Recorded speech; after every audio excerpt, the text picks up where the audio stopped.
Ultraviolet from 2006. Milla's Matrix with vampires. Theme song. Kyle's Reviews! Kyle's Reviews! If you want to watch Ultraviolet, check the link in the description. So, as a big fan of Milla Jovovich, and probably the world's biggest and perhaps only Kurt Wimmer fan, of course I saw this when it first came out. And I enjoyed it, even though it was kind of flawed. I had, since then, I've got the DVD, the uncut, rated, extended cut, which is like 6 minutes. And I picked up the novelization, which I haven't read, but now I kind of want to. I'd heard that the European Steelbook Blu-ray had a better transfer. So I have been on the lookout for that, and I had picked it up recently. Now, of course, this is still the PG-13 cut. Apparently, they only released the extended cut on a Japanese Blu-ray, so I have to look out for that now. Anyway, a lot of people hate this movie. They're wrong. So, this is the film that basically ruined Kurt Wimmer's directing career for like 15 years or so. He didn't get to direct another movie, or he didn't direct, I don't know if he got to, but he didn't direct another movie until the Children of the Corn remake, which was kind of sank by COVID. And apparently the studio took the edit of the film away from him. The internet says his edit was over 2 hours. And as the PG-13 release was less than 90 minutes, Milla Jovovich is also mad at Wimmer because she blamed him for locking her out of the editing, not having any say in editing process. Who knows? So what's it about? It's in the future. My name is Violet, and I was born into a world you may not understand. There's a virus that turns people into vampires.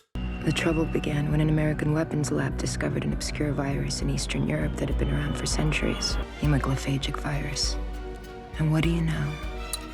The disease got out. The medical establishment took it upon itself to protect its public, at first requiring victims to wear identifying armbands, then rounding them up in special camps and facilities. Until finally, people just stopped hearing from them. And this has turned the country into some kind of totalitarian theocracy type thing. I gotta say that post-COVID, the virus stuff kind of hits different. As previous ages were defined by terrorism, this one was defined by a fear of disease. Milla is a vampire, and she's part of this underground resistance, and she's trying to get some sort of, she learns that the government has this super weapon, and so she's trying to get it. The hemophages are a dying species on the verge of non-existence. We've developed a weapon that will push them past that brink into extinction. The main appeal of it is the action. Wimmer created Gun Kata for Equilibrium, and this is kind of that, with the addition that Milla's character, her clothes can change color for some reason. I don't know, it's kind of cool. And her hair too. But she also has gadgets that manipulate gravity.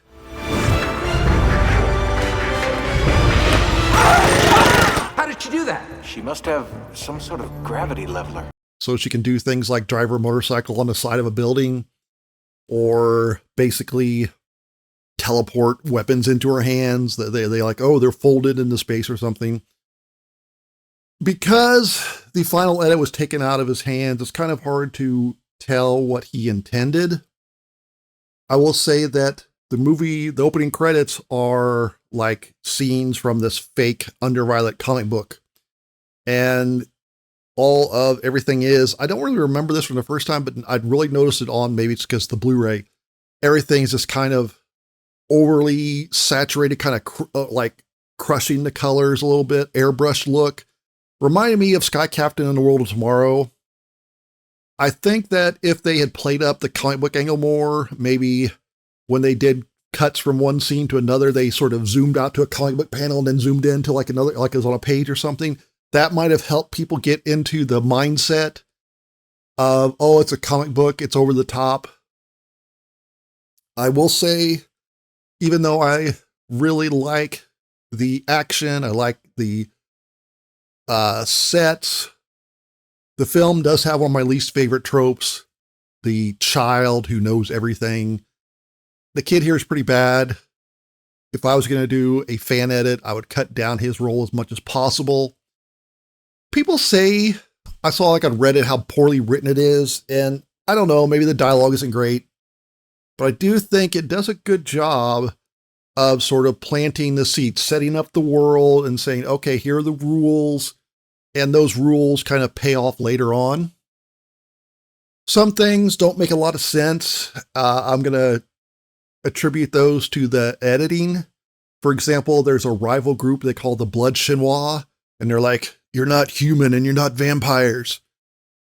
But they have the powers of the vampire, so what's that about? I don't know.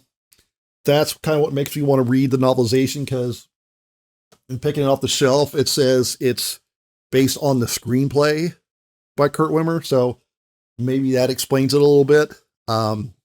There's also an anime series, like what's it, Ultraviolet Code 44. It's described as loosely inspired by the film. I haven't seen that. It's on YouTube, so I might check that out. I do enjoy the film. I admit it's not perfect. If you like stylish action, I mean, people accused Equilibrium of, being a Matrix clone, and in some way it is, but I'd also say in some ways, the Matrix sequel, the second Matrix, took a lot of the fashion from Equilibrium. Well, Ultraviolet also takes a lot from the Matrix. I mean, there's a scene, her against this helicopter with a big 50 caliber machine gun. It's hard not to draw comparisons between those, but I still like it. I'm still, that holding out hope that extra 30 minutes will show up. It's never going to show up, but I'm giving Ultraviolet 5 thumbs up. Milla, Matrix man, Kurt Wimmer does it again. Let him direct more.